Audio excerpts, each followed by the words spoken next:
السلام علیکم دوستو، میں امید کرتا ہوں سب دوست خیریت سے ہوں گے۔ ویلکم کرتا ہوں اپنے چینل پر، لے کر بیان حاضر ہوں مولانا قاری حنیف ملتانی صاحب کا۔ دوستو ہماری ویڈیو کو لائک شیئر اور چینل کو سبسکرائب کریں۔ چلتے ہیں بیان کی طرف۔ خواجہ حسن بصری رحمت اللہ علیہ کوٹھے پہ بیٹھا ہوا قرآن مجید کی تلاوت کر رہا ہے، جہنم کے عذاب کی آیت آ گئی۔ خواجہ حسن بصری اتنا رویا پتنالے میں سے آنسوؤں کا پانی نیچے ٹپکنے لگا۔ ایک آدمی جو پرنالے کے نیچے سے گزرا، اس کی پگڑی پہ چند ٹکڑے، چند قطرے ٹپکے۔ اس نے کہا کون ہے؟ شرم نہیں آتی؟ میری پگڑی خراب کر دی، پلیت پانی نل پتنالے میں سے پھینکا، میرے کپڑے خراب کر دیے۔ خواجہ حسن بصری سب کہہ دو رحمت اللہ علیہ، روتے روتے کہتے ہیں ہاں ضرور پلیت ہو گئے ہوں گے، میں گناہگار خواجہ حسن بصری کے آنسوؤں کا پانی ہے، آنسوؤں کا پانی ہے۔ وہ بھی قدردان نکلا جس کی پگڑی پہ ٹپکے تھے، اس پگڑی کو گھر جا کے اپنے بچوں کو بلایا، ان کے حوالے کر دی۔ یہ پگڑی، یہ دستار، یہ صافہ، یہ امامہ سنبھال کے رکھنا، جب میرا آخری وقت آ جائے غسل کے بعد کفن میں رکھ دینا۔ میرا رب مجھ سے پوچھے گا دنیا سے کیا لایا، عرض کروں گا الہی مجھے تو تیرے ڈر سے کبھی رونا لایا، کبھی اتنا خوف نہ آیا، کبھی اتنا درد نہ آیا۔ ایک رونے والے کے آنسوؤں کی ٹپکی ہوئی پگڑی ساتھ لے کے آیا ہوں، اس کی لاج رکھ کے مجھے معاف کر دے۔ یقین والوں کی بات ہے جس کا یقین جم جائے۔ آج ہمارا قرآن پہ یقین نہیں، مصطفیٰ کریم صلی اللہ علیہ وسلم کے فرمان پہ یقین نہیں، حدیث پاک پہ یقین نہیں، پھر ہم کامیابی دنیا اور آخرت میں کیسے حاصل کر سکتے ہیں؟ فضیل بن عیاض رحمہ اللہ اپنے زمانے کے بہت بڑے بزرگ ولی کامل گزرے ہیں، سارا زمانہ جانتا ہے۔ فضیل بن عیاض مشہور محدث، مشہور اللہ والا، مشہور بزرگ ہے، اور حالت یہ اپنے زمانے کا سب سے بڑا ڈاکو، گلی تو بعد میں بنا نا، 99 آدمی ٹولی میں اور 100 آپ، 99 غلام تھے نیچے کے تھے، یہ سردار تھا۔ اللہ کی دین بھی دیکھو اور یہ خدا پر یقین کا انجام بھی دیکھو۔ ڈاکوؤں کا، بدماشوں کا کام کیا ہوتا ہے؟ انہوں نے کسی کی خوبصورت لڑکی تھی، اس کو پیغام دیا کہ ہم آج رات کو اٹھائیں گے، تیری لڑکی کو اٹھا کے لے جائیں گے۔ چنانچہ اس نے کیا انتظام کرنا تھا، کوئی غریب آدمی تھا جس کی وہ بچی تھی، اس نے اوپر کے چبارے میں بچی کو بٹھا دیا اور بیٹی سے کہا بیٹی میں نے یہ سنا ہے کہ قرآن قبر میں کام آئے گا، حشر میں کام آئے گا، تو قرآن ہی آج رات پڑھتی رہو، میں چاہتا ہوں دنیا ہی میں تیرے قرآن کام آ جائے، دنیا ہی میں قرآن تیرے کام آ جائے۔ بچی نے بیٹھ کے ساری رات قرآن پڑھا۔ فضیل بن عیاض جو ڈاکوؤں کا سردار تھا، کوئی کوٹھے کے نیچے تھے، کوئی اوپر تھے، کوئی دائیں تھے، کوئی بائیں تھے۔ جب اس لڑکی کو اٹھانے کے لیے چوبارے میں بڑا ڈاکو داخل ہوا، اندر سے آواز آتی ہے الم یعنی للذین آمنوا ان تخشع قلوبهم لذکر اللہ،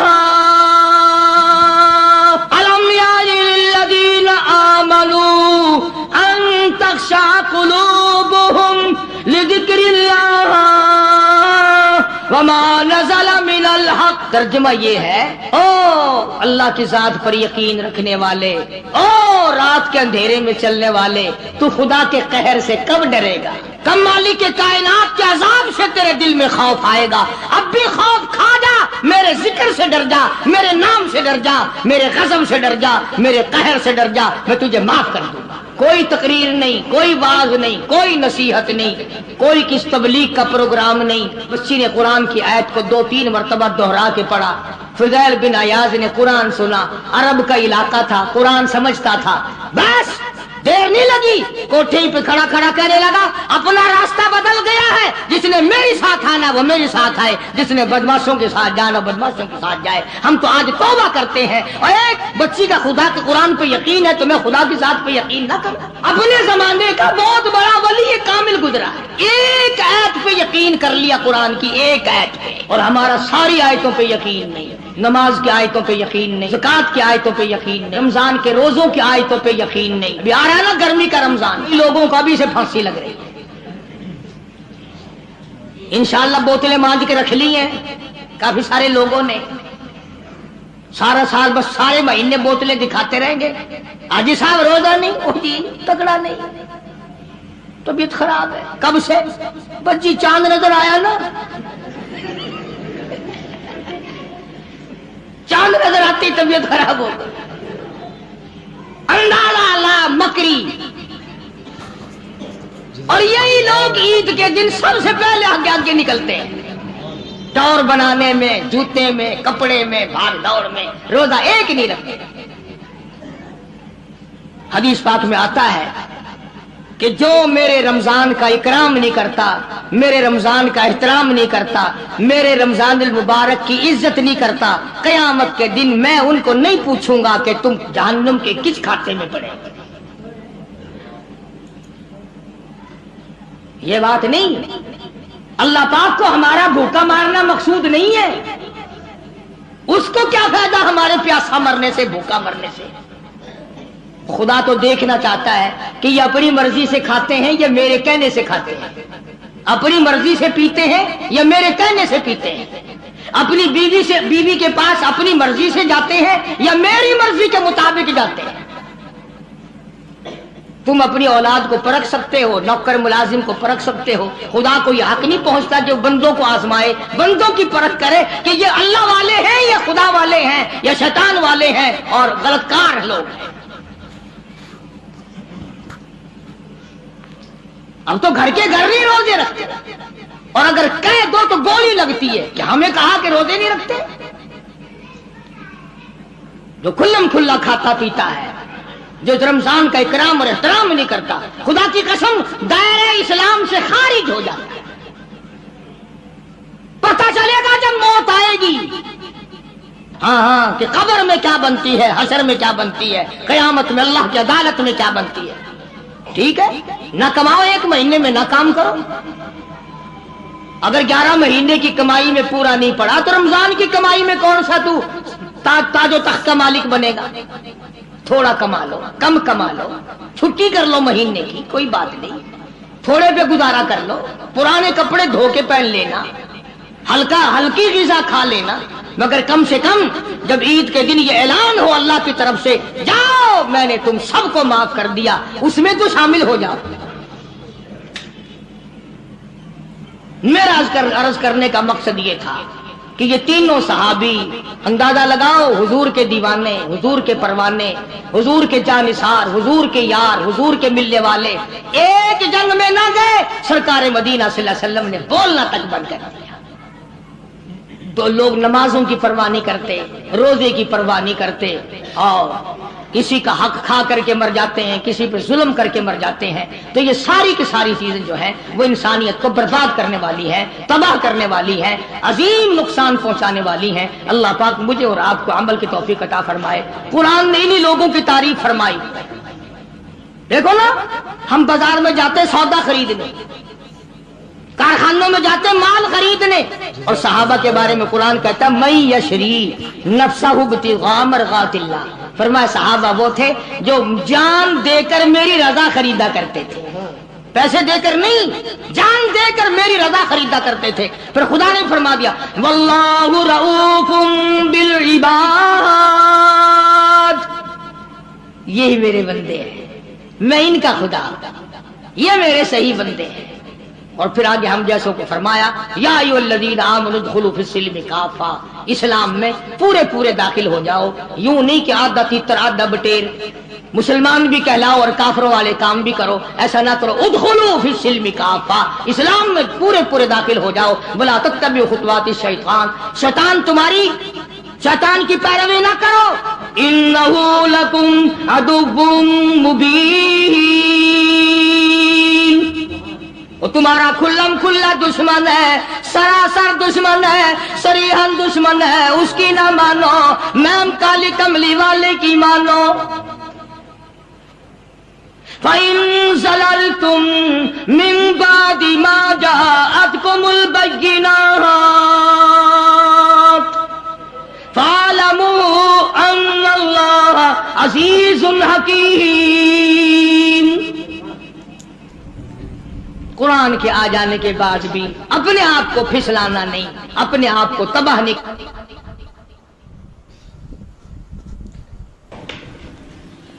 حضرت مولانا تاج محمد صاحب امروٹی رحمتullah علیہ بہت بڑے بزرگ اور عالم گزرے ہیں.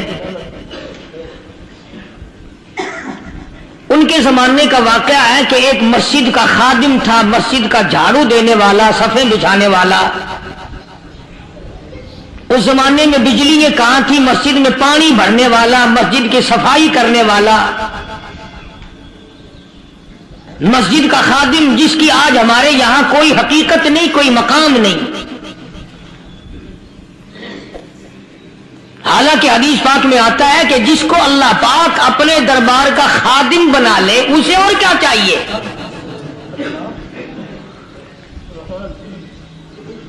صدر کے ایوان صدر کے جھاڑو دینے والے کو فخر ہے میں ایوان صدر کا خادم ہوں.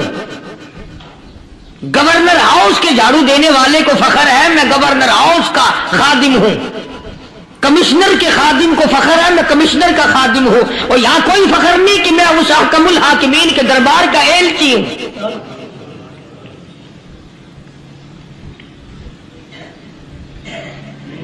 ایسا آدمی جب اللہ کے دربار میں پیش ہوگا اور اللہ پاک پوچھے گا کہ تو دنیا میں کیا کیا کرتا تھا، جواب دے گا الہی اپنے دربار سے پوچھ.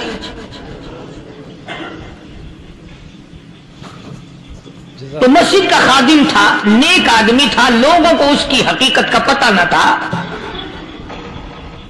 اللہ والوں کی ایک یہ علامت بھی ہے، ایک یہ نشانی بھی ہے کہ وہ اپنے آپ کو چھپاتے ہیں، وہ لوگوں سے اپنے آپ کو مخفی رکھنا چاہتے ہیں. چنانچہ مسجد میں ایک خادم تھا، سکھر کے علاقے میں ایک مسافر آیا تو خادم نے اس کو روٹی بھی کھلائی، پانی بھی پلایا، خدمت بھی کی. اور عشاء کی نماز کے بعد اس مسافر کو کہنے لگا تو میں تجھے مسجد میں نہیں رہنے دوں گا. اب وہ مسافر بڑا حیران کہ یار نیک آدمی معلوم ہوتا ہے، مجھے کھانا کھلایا، میری خدمت کی، اب یہ مجھے مسجد سے کیوں نکالتا ہے. اس نے کہا صاحب مسجد میں کسی کو سونے کی اجازت نہیں، میں مسجد میں نہیں رہنے دیتا کسی کو بھی. تو مسافر کہتا ہے کہ اس کے کہنے سے میں نکل تو گیا، دل میں میرے یہ کہ کوئی خاص بات ہے، ورنہ یہ آدمی نہ تو نفرت کرنے والا، نہ تکبر کرنے والا، نہ فخر کرنے والا ہے. کوئی بات پہلے زمانے میں لوگ سوچا کرتے تھے، اب تو ایک منٹ میں کفر کا فتویٰ لگا دیتے ہیں. اب اگر آج کوئی اس نیت سے کہہ دے مسافر کو کہ بھئی یہاں چوری ہو جاتی ہے، لاؤڈ اسپیکر چوری ہو جاتے ہیں، گھنٹے چوری ہو جاتے ہیں، لہذا مسجد میں نہ سو، کوئی مسجد ہے تو پھر تھانہ ہویا کہ مسافر اس وقت تو نکل گیا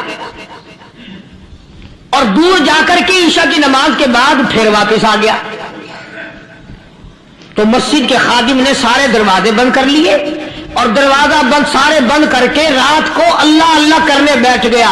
مسافر کہتا جب وہ کہتا تھا اللہ ہو کہتا اتنی روشنی مسجد میں ہوتی تھی کہ مجھے کڑی اور شیطین نظر آتے تھے.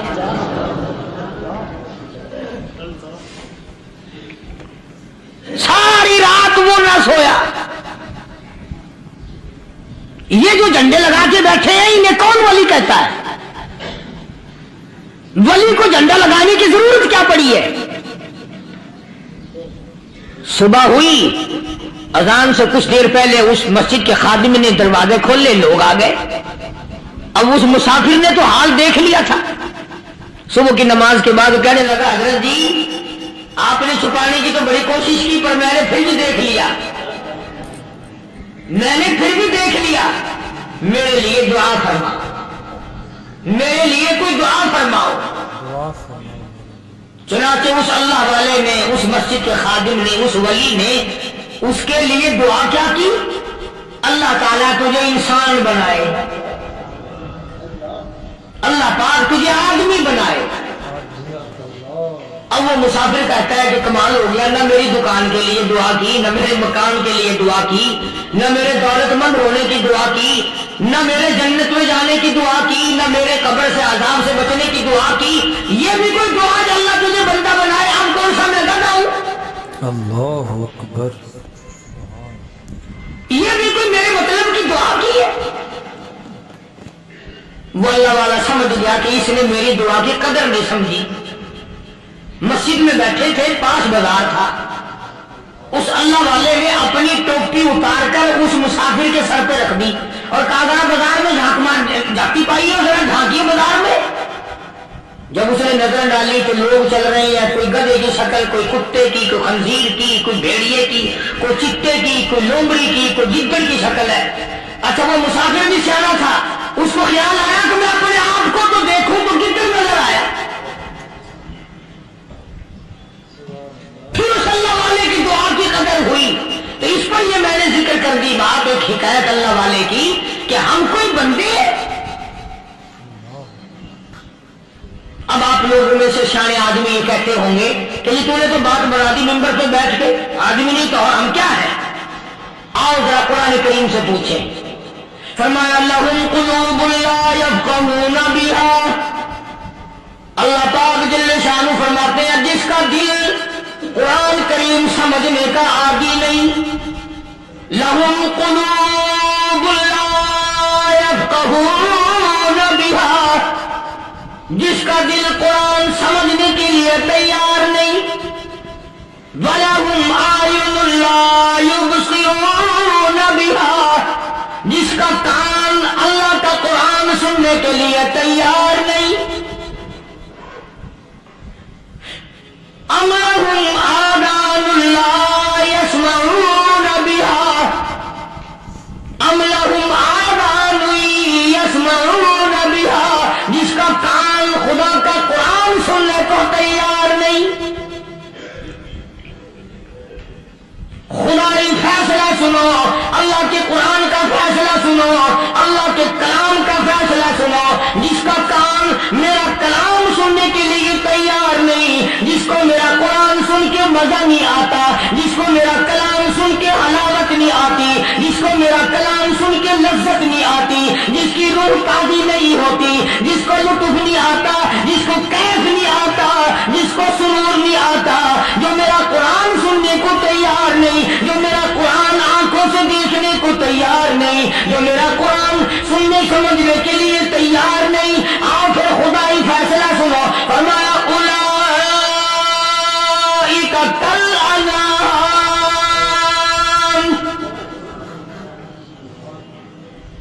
میرا فیصلہ نہیں، کسی پارٹی کا فیصلہ نہیں، کسی فرقے کا نہیں، کسی طبقے کا نہیں، کسی جماعت کا نہیں. فرمایا اولئک الانعام، پیدا کرنے والا مالک و خالق کہتا ہے مجھے اپنی کبریائی کی قسم یہ سارے جانور ہیں.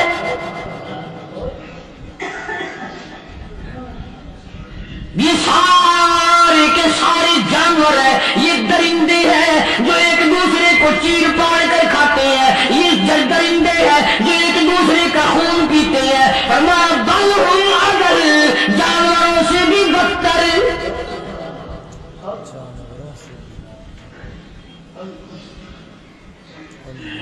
جس کے دل میں قرآن سن کر ترس نہیں، جس دل میں رحم نہیں، اپنے سے کمزور دیکھ کر جس کے دل میں شفقت نہیں، مہربانی کا مادہ نہیں. فرمایا وہ کوئی بندہ ہے، وہ تو جانور ہے. اور خدا غضب میں آ گیا. فرمایا بل ہم اضل، اس سے بھی بدتر. اللہ والے جو ہے وہ ان خصلتوں کو دور کراتے ہیں اور وہ آدمی کے مزاج اور دل میں سے ایسی چیزیں نکالتے ہیں جو اس کی بربادی کا ذریعہ بنتا ہے. دل کی بیماریوں کا کسی کو فکر نہیں. بخار ہو جائے آپ چڑھ جائے آپ کو پتہ چل جاتا ہے، نزلہ ہو جائے آپ کو پتہ چل جاتا ہے، کھانسی ہو جائے پتہ چل جاتا ہے. دل کی بیماریوں کا کیا پتہ چلے؟ صحابہ کرام رضوان اللہ تعالی علیہ مجمعین کی جماعت کے اللہ پاک کے محبوب حضرت محمد رسول اللہ صلی اللہ تعالی علیہ وسلم نے دلوں کی صفائی کی. پہلے لوگ جھوپڑیوں میں کچے کوٹھوں میں رہتے تھے، نہ اتنی صفائی تھی نہ اتنی ترقی تھی.